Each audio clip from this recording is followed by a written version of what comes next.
I stood at his front door with a single suitcase and a heart that felt 20 pounds heavier. The wind was cold that evening, but not as cold as the look in my son's eyes when he opened the door and saw me there. He didn't hug me, didn't smile, just stood in the doorway like I was someone selling something he didn't want. I had just lost my job, 32 years at the same company gone. I didn't cry when they laid me off. I didn't cry when I cleared out my desk. But standing on my son's porch, hoping for a little warmth, that's when my throat tightened. "Can I stay here for a while?" I asked quietly. His hand stayed on the doorframe. "Mom," he said, rubbing the back of his neck. "This puts me in a tough spot." My fingers gripped the handle of my suitcase harder. I waited for him to laugh, to say he was joking, that of course I could stay, that he was my son, and he loved me. But no, there was silence. And then came the words that made my knees wobble. "It's just not a good time." I nodded. No anger, no tears. Just nodded, turned around, and walked back down the steps without saying another word. He didn't stop me. He didn't ask where I'd go. He just closed the door. And he had no idea, absolutely no idea, that I still controlled a $10 million inheritance his father had left only to me. Money I had kept quiet about for 2 decades. And now, for the first time in years, I felt something ignite inside me. Not bitterness, not revenge, something colder, clearer, a shift, because everything was about to change. Before I dive in, feel free to let me know where you're watching from. And if you enjoy the story, a like and subscribe would mean a lot. He thought I was desperate. He thought I had nothing. But what he didn't know was that his words, "This puts me in a tough spot," had just unlocked a storm. I hadn't touched that money. Not once. Not for myself. Not for vacations. Not for luxuries. I kept it because I believed one day maybe I'd give it to him or his children if he ever had any. But that night, I checked into a small roadside motel using cash. No IDs, no cards, just quiet, just thinking. I replayed every Christmas I hosted, every birthday party I paid for, every emergency he called me in the middle of the night for, and how I always showed up. And now, when I had nothing but a suitcase and empty hands, he couldn't offer me one night on the couch. I laid on that cheap motel bed, staring at the popcorn ceiling, and I made a decision. If he didn't want to carry the weight of having me in his house, then maybe he shouldn't carry my name in his will either. I opened the old leather binder I kept in my travel bag. Inside were the sealed documents his father had signed before he passed. A trust fund, assets, stock portfolios, all under my control, all untouched. Every cent of it, $10 million worth, could be moved with just one call. But I didn't call yet. I needed to see just how deep this went. Did he just panic in the moment? Or had he always seen me as a burden he was waiting to dodge? I didn't have to wait long for the answer. 3 days later, I walked past his house just to see it from a distance. And that's when I saw it. His wife laughing on the porch, setting up decorations for what looked like a family barbecue. She was pregnant. He hadn't even told me. There were balloons, chairs, music playing.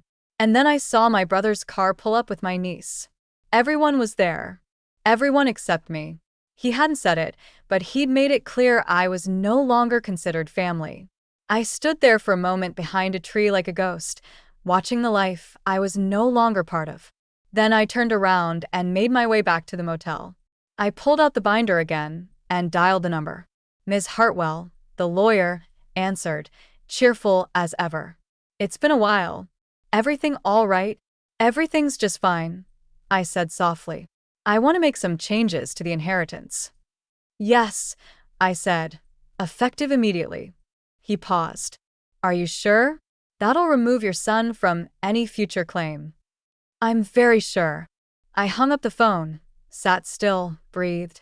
I hadn't cried. I hadn't screamed, but I had drawn a line in silence. And that silence would be louder than any words my son could ever say. But just when I thought it was over, a letter came under the motel door that same night. When I opened it, the envelope was plain. No name, no return address, just slipped beneath the motel room door like a whisper. For a second, I thought maybe it was a receipt from the front desk. But when I picked it up, the weight of the paper said otherwise. It felt deliberate, heavy, personal.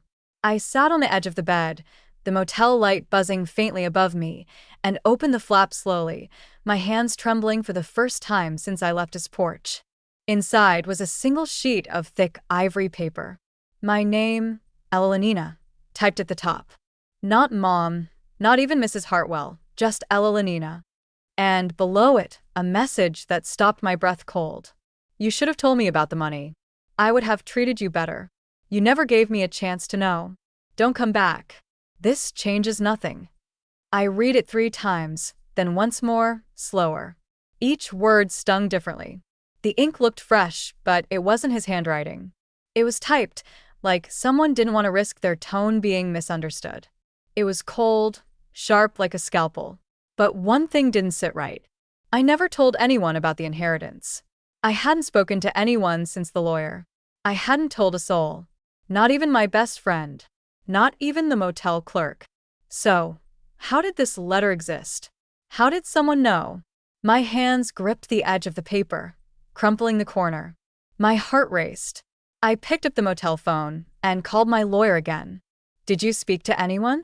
I asked before he could even say hello. He sounded surprised. No, Miss Hartwell. You asked for confidentiality. I followed that to the letter. Did anything leak? An email, a voicemail, anything? Nothing. Everything was done directly by me. No assistants, no secretaries, just me and the private firm filing it. I hung up without saying goodbye. Something was wrong. That night, I didn't sleep. I lay under the stiff motel blanket, staring at the door, waiting for more paper to slide under, but it never came. The next morning, I decided to move motels. I didn't check out. I just packed my things quietly, left the key at the desk, and walked 3 blocks before calling a ride to take me across town. I didn't know who had sent the letter, but someone wanted me to disappear. To stay quiet, to vanish like I was already dead. I chose a rundown motel near the bus depot. The kind where nobody asked questions, and even fewer remembered your name. I used a fake one. Martha. First time I'd ever done that. But something in me had shifted. I wasn't just protecting myself now. I was hunting truth quietly. 2 days passed. No messages, no calls, nothing. I almost convinced myself it was over, that maybe the letter was some twisted coincidence. Until the 3rd day. I went out for a walk to get tea. And when I came back, the room door was slightly open, not broken, not kicked in, just cracked like someone forgot to close it all the way. I stopped in the hallway. My tea spilled on the floor. Someone had been inside. I rushed forward, pushing the door open. The curtains fluttered from the breeze. My suitcase was still zipped, my purse untouched. But then I saw it sitting perfectly centered on the bed. Another envelope. This time it had no words on the outside. I didn't touch it right away. I looked around the room, checked under the bed, in the closet, even opened the bathroom door slowly, half expecting someone to be waiting inside. Nothing. I finally opened the envelope. It had only 5 words. Check the photo on Facebook. That was it. No name, no hint, no context. But I knew I had to check. I hadn't logged into Facebook in weeks, maybe months. I rarely used it, but I still had the account. I turned on the motel TV, muted it, and pulled out my old tablet. The screen flickered to life. The first thing I saw was a notification that nearly knocked the air out of my lungs. Your son tagged you in a post. He never tagged me in anything. I opened it. The photo showed him at the barbecue I wasn't invited to. He and his wife were in the center. The caption read, "Family is everything. Grateful for the ones who are always there, not just when it's convenient." Below the photo in the comments, someone had replied, "Didn't your mom just lose her job? Why wasn't she invited? Thought she raised you." And then beneath all that, a comment from a user I didn't recognize, but the profile had my picture. "Don't worry, he'll regret it." I didn't write that comment. I didn't even know it existed. I clicked on the profile. It was my name, my photo, my birthday. But the posts were full of strange things, cryptic messages, mentions of money, mentions of betrayal and revenge. Someone was pretending to be me. Someone was trying to make it look like I was threatening my son publicly when I had done nothing. And then I saw the message in my inbox. It had been sent from that fake account to my son. Hope you're enjoying your new family.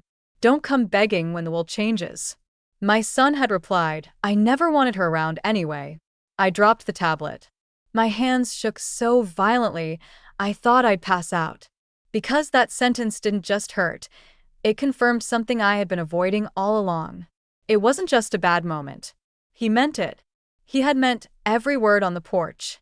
And now someone was watching me, tracking me, using my identity, trying to stir the pot while I was in hiding.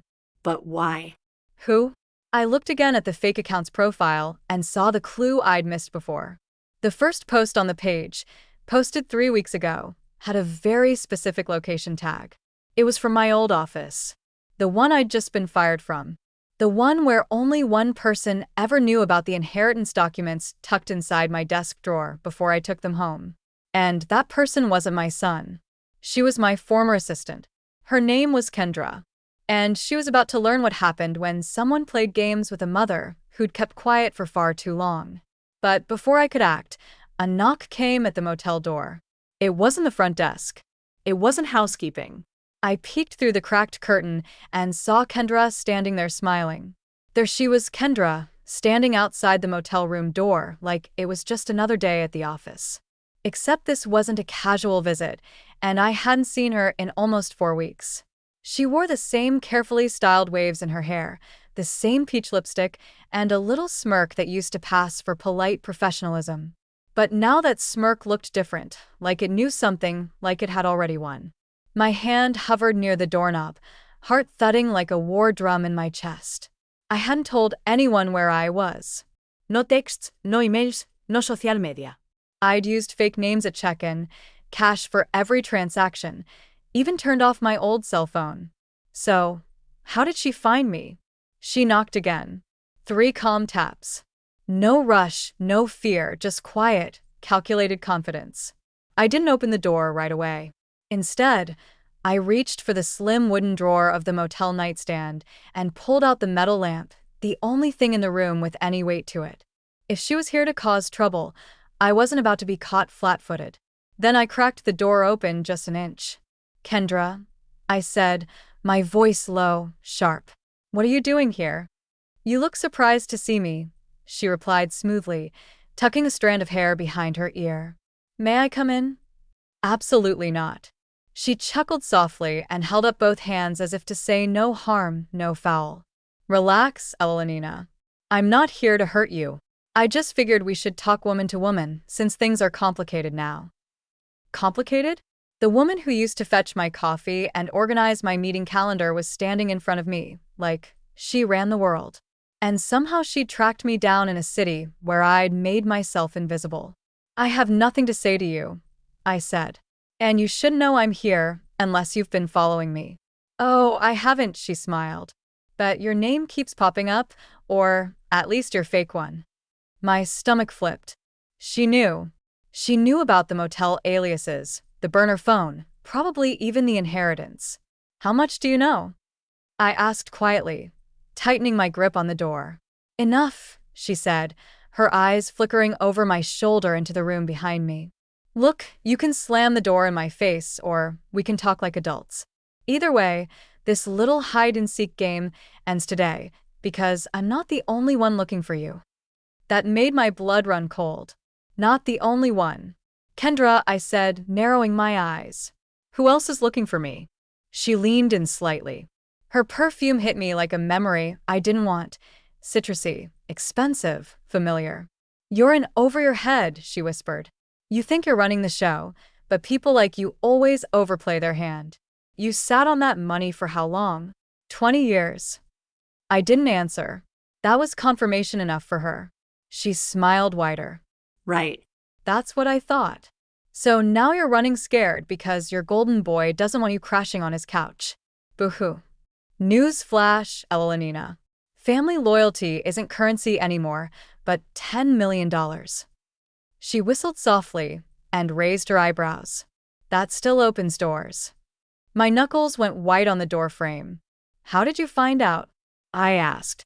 She pulled something from her purse, a small black USB stick. You left this behind in your office desk, she said. In that bottom drawer you never used, the one you thought was empty. You must have slipped it in there and forgot. No, I hadn't forgotten. I had hidden it years ago. After my husband died, I encrypted the trust documents, bank records, and my power of attorney on that USB. It had a biometric lock. It was secure. At least I thought it was. I don't believe you, I said. You don't have to, but here's what you should believe. I decrypted it. Took me a few tries, but once I got in, jackpot. You really did a number keeping that from your son. Oof. She held out the USB like it was bait. But here's the thing, she continued. I don't want to blow up your life. I just want a piece. I laughed once, sharp and bitter. You want a piece? I echoed. I mean, come on. You've had it long enough. 10 million. You could throw me a couple 100,000 and never even notice. Call it a finder's fee.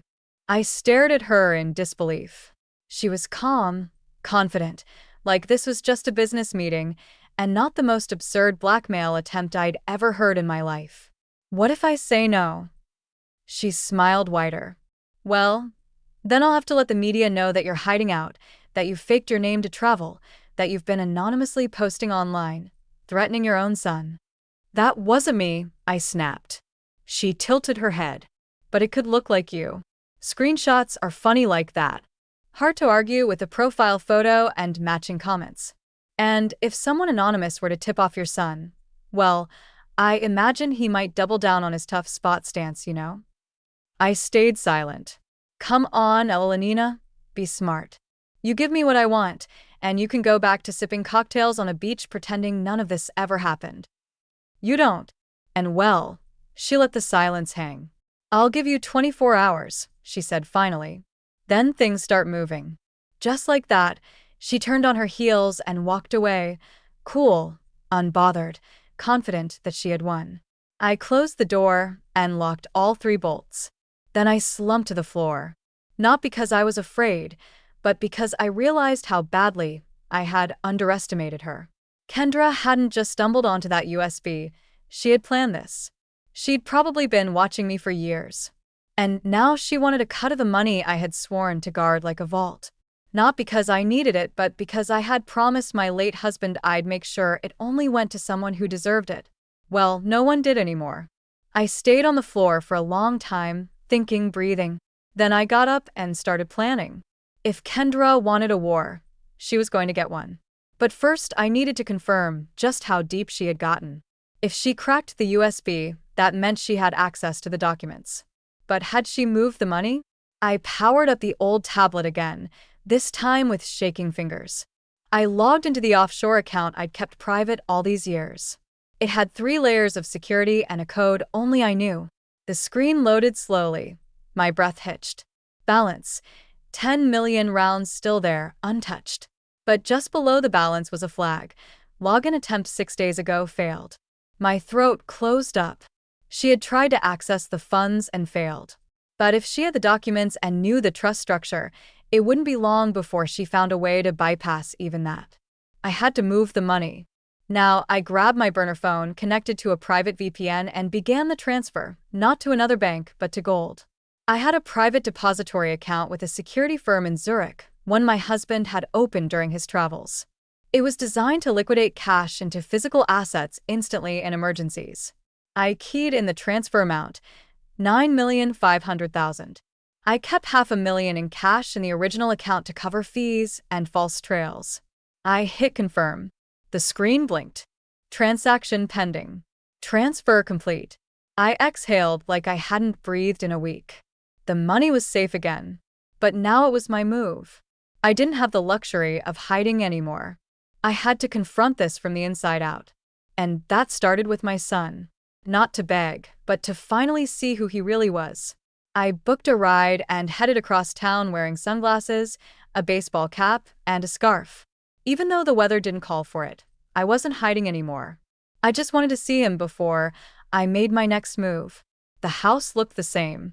The garden was freshly trimmed. Wind chimes sang gently by the porch. From the curb, you'd think it was a perfect little family bubble. I watched from across the street. He came out with a garbage bag, tossing it into the bin casually. Then he looked at his phone and smiled. A moment later, The door opened again, and his wife stepped out holding a baby blanket. She was already showing. He took the blanket and kissed her forehead. My stomach churned. It should have been a beautiful moment, but instead, it looked like something I wasn't allowed to be part of. I stepped back behind the tree. My eyes burned, not because he had a life, but because he had chosen to live it without me. And I had enabled that distance by not telling him, by never teaching him what loyalty costs. But as I turned to leave, a car pulled up behind me, a sleek black SUV. The passenger window rolled down, and there she was again, Kendra. "I told you," she called out. "You can't run from this." She tossed something out the window. It landed at my feet. A burner phone. It buzzed. One new message. I picked it up and read it. 12 hours left. Tick-tock. Then the SUV peeled away. And I realized she wasn't alone in this.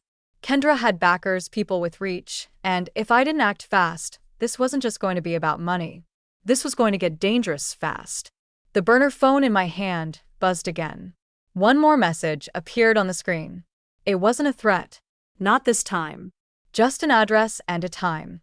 12 p.m. One Exchange Tower, Conference Room 3C. That was it. No name, no instructions, no explanation. But I didn't need one. Kendra was pulling strings, and she was testing me. I stared at the message, heart hammering against my ribs. I had 12 hours left. That was her deadline, her game, and I wasn't going to be a pawn. Not anymore. I took the phone, walked into the nearest convenience store, and bought gloves, a burner SIM, and a single-use transit card.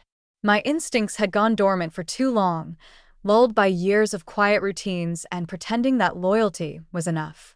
Now they were wide awake. I wasn't the helpless woman my son had brushed aside.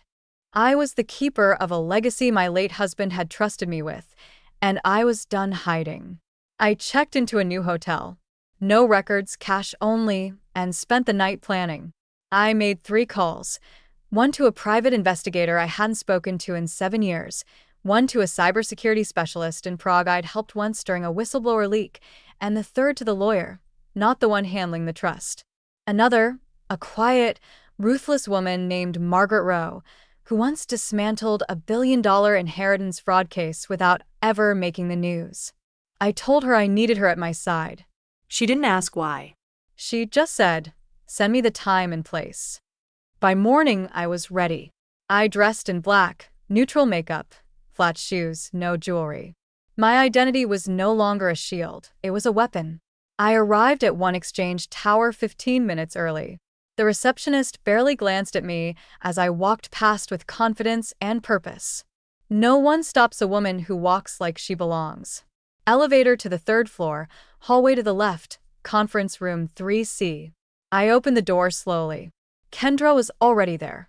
She sat at the far end of a long polished table, flipping through a manila folder like this was her office, and I was late to a scheduled appointment. She looked up and smiled.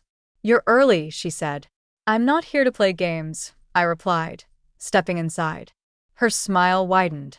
"Oh, good. I hate small talk." I closed the door behind me and sat down opposite her. The fluorescent lights buzzed faintly above. I said nothing. Neither did she. For a long moment, we just stared at each other. Then she slid the folder toward me. "Everything I know, everything I can release, all the leverage you think you have. It's here. Yours if you cooperate." I didn't touch it. "What do you want?" I asked. She leaned back, crossed her legs, and gave a small shrug. "A partnership," she said. "The trust, the investments. I want in. You and I both know you've never touched that money, and that makes you smart, but now it's time to use it properly, and I'm the one who can help you." "You're threatening me?" "No," she said. "I'm offering you protection." "From whom?" She raised an eyebrow. "Do you think I'm the only one who knows what that account could do? Do you think billion-dollar secrets stay secret?" I narrowed my eyes. "Spare me the drama," I said. "You stole from me. You impersonated me online. You dragged my family into this, and now you want to pitch a business deal." She laughed softly. "You really think this is just about money?" She leaned forward. "Elenina, Your husband didn't just leave you $10 million. He left you $10 million tied to shell companies that years ago funneled money through at least two now-defunct organizations with foreign ties. You think I cracked your USB? I only found the door. Someone else had already broken in. They're watching the account. Every transfer, every login. My blood ran cold. You're lying. I wish I was. She pulled a flash drive from her purse. This contains a list of flagged queries. Someone is monitoring that account. When you moved the money to Zurich, I said nothing.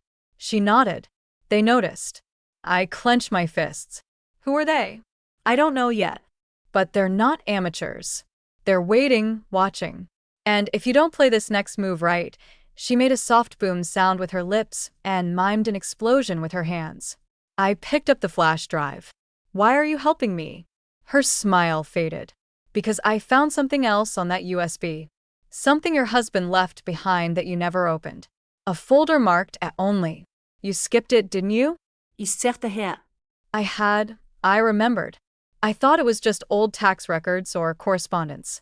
I never opened it. She reached into her bag again and placed a photograph on the table. It was of my husband with a man I didn't recognize. Handshake, smiles. But in the background, barely visible, was a logo on the wall, one I hadn't seen in 20 years. My breath caught. You remember it? Kendra said. I nodded. It was part of an old international venture, I whispered. A project he never talked about. He talked about it to someone, she said. And that someone left a trail. A small one, but enough. And now that money isn't just inheritance, it's a map. I zegt de her. A map to what? My voice was dry. What do you want me to do? She tapped the photograph. Help me finish what your husband started. Or at least figure out what it was. If we do it right, it's bigger than 10 million. Bigger than both of us. And then she paused. Unless you'd rather keep playing hide and seek with whoever's watching that Zurich transfer. I stood. I'll think about it. You don't have long. I walked out without another word.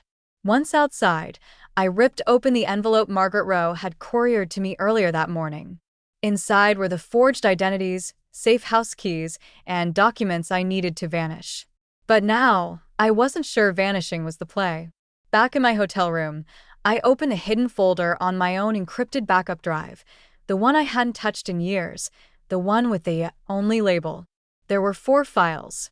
One was a video. I played it. My husband appeared on screen, older than I remembered.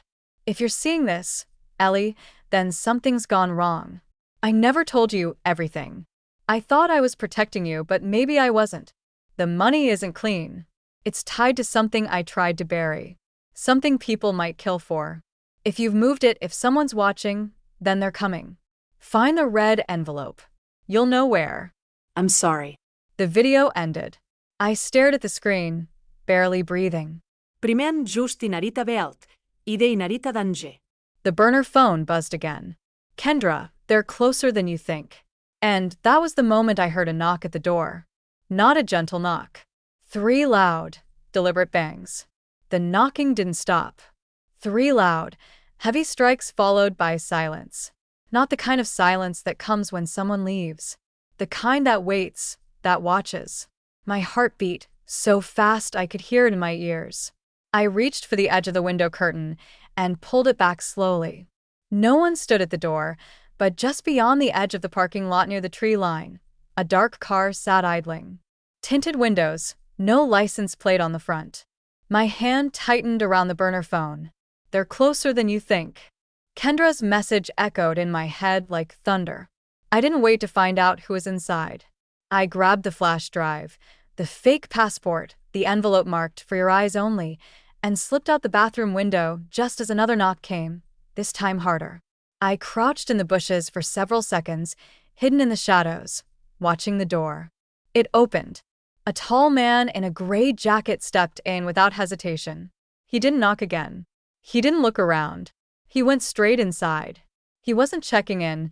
He was expecting me to be there. I slipped out through the alley and merged with the pedestrians on the far street, head down, scarf covering my face. I boarded the next city bus heading downtown and rode it without speaking, without moving, heart pounding against my ribs like a warning bell. I didn't know who the man was. I didn't know if he worked for whoever flagged the Zurich transfer.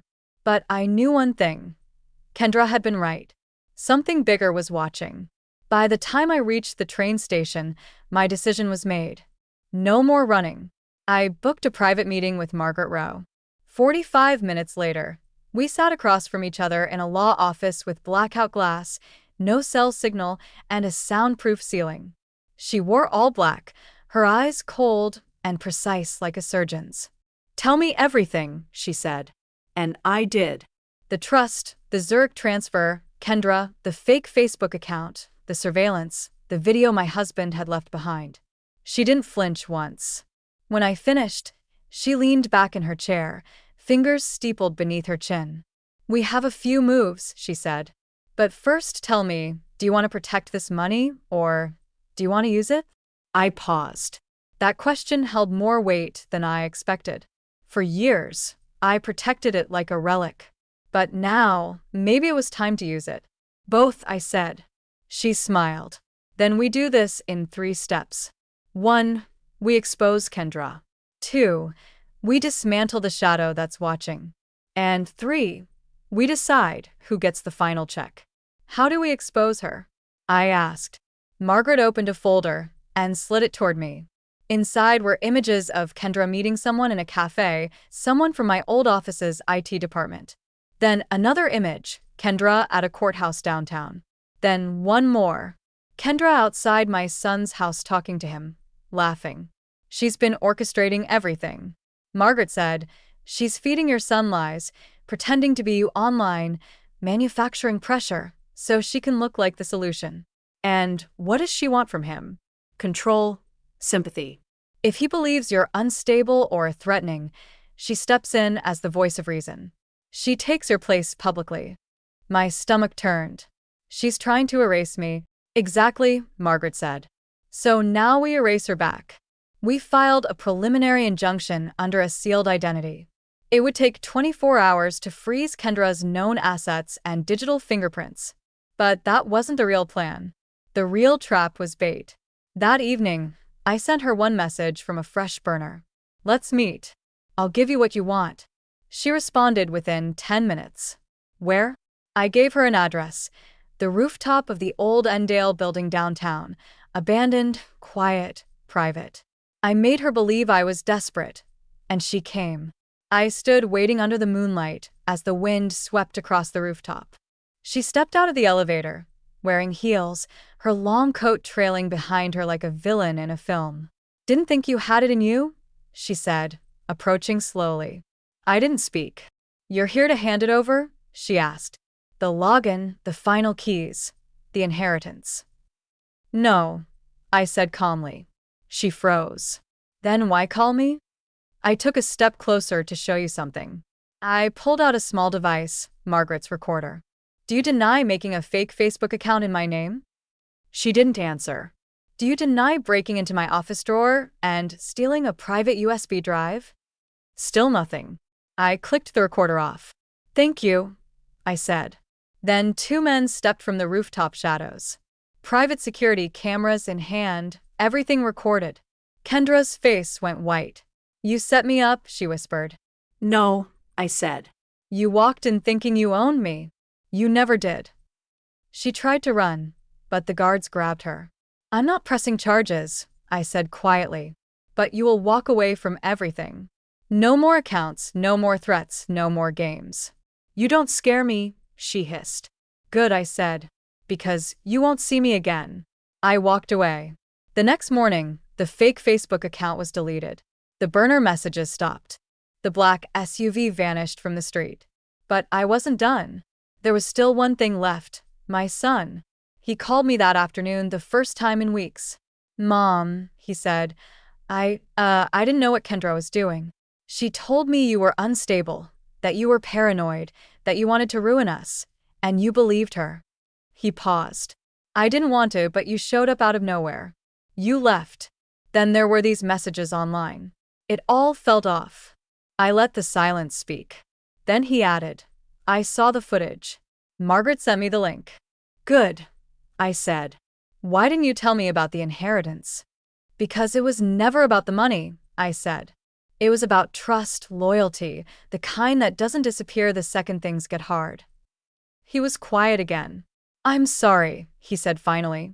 I know, I said, but apologies don't change patterns, and I won't be funding disappointment anymore. He didn't know what to say. So, I ended the call with one final truth. I'll always be your mother, I said. But you taught me something the night you said I was in a tough spot. You taught me who you really are when I'm not useful. And now I know. I hung up.